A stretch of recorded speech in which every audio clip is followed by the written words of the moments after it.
All right, Isaac, for our beginners at home, what is floating? Floating basically just means calling with a very weak hand that you ordinarily wouldn't call with for almost no reason other than to bluff at some point later in the hand. Now, beginning players, they're going to be taking this concept to the extreme. When should they use it and when should they not? Generally, a good time to float is any spot where you might not have a lot of strong hands that you could call with otherwise. Dry boards where you can't really have a draw, and your opponent might be weak some of the time.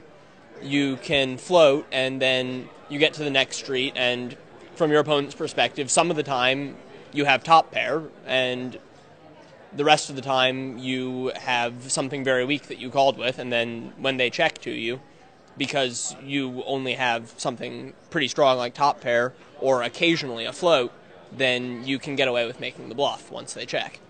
A lot of players seem to target one-and-done type of players. Players who raise pre, make a continuation bet, and then shut it down. Yeah, exactly. If you've identified somebody who will continuation bet too often and then once they have, give up too much, that's a perfect target for floating them on the flop. How does position affect floating? You can float from out of position, but it's much tougher. Floating in position is relatively easy. You call the flop. If they check, you bet.